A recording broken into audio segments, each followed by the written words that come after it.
Okay, and we're rolling, and action. Just go ahead when you're ready. Sorry, I wasn't listening. I've just been bat-mailing on my bat phone. Yeah, can you just do the line, please? I am Batman. No, the other line? Oh, right. I'm supposed to say some baloney about how you shouldn't click that skip button. Yeah, the sooner you do that, the sooner we can show people the trailer for the Lego movie. Fine. Crank up those subwoofers, dude, and check this out.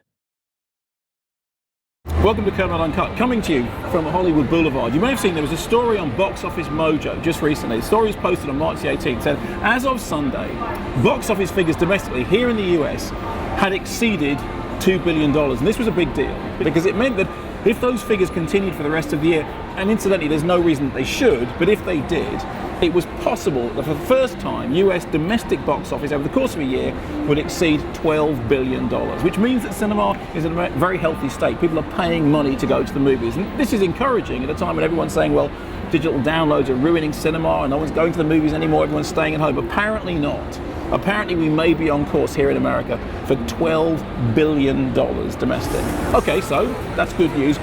Which are the films that are taking that money? Well, interestingly enough, animation is leading the charge. At the top of that chart is the Lego movie. Everything is indeed awesome. It turns out a very, very significant part of that $2 billion is courtesy of the Lego movie, which I think is a wonderful film, and people are going to see it young and old alike, and everybody seems to be enjoying it. Also, Frozen, which actually opened last year, has continued to stay in the US top 10, has continued to draw audiences, and again has done very well. But then you start looking down the list, and you come across movies like Ride Along.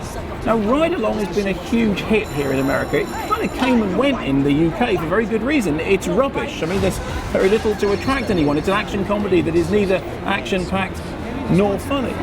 And also Lone Survivor, another film which here in the US has been embraced and has taken a huge amount of money. In the UK, we sort of turned our noses up at it. We thought it was too flag-waving, too patriotic. I think it's flawed. I think there are interesting action sequences in it, but it is certainly one of those movies that would play in America better than in the UK. So the question is, as a film critic, as somebody who's traditionally sniffy about those kind of movies, do I care which films people are going to see as long as the box office is buoyant? Well, obviously part of me thinks the idea that anyone is spending money going to see a movie like Ride Along is terrible because it'll just encourage them to make more. But on the other hand, if people are paying money to go to the cinema, isn't that a good thing? I recently gave a very sniffy review to Tinkerbell and the Pirate Fairy. And I said it was kind of straight to DVD fare and what was it doing in cinemas? And a bunch of people wrote into the Radio 5 show that I do with Simon Mayo, said, look, I took my kids to see it and they loved it, and as a result, it got them into the habit of going to the movies. And who are you to criticize? Well, if anything gets people going to the cinema, and if those box office figures continue to be that buoyant, it does mean that the future of the movies as we know and love them is pretty secure. Would I rather they saw something other than Ride Along?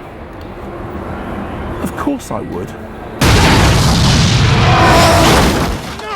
It's probably still drivable though because it happened in the back. You can't drive it now.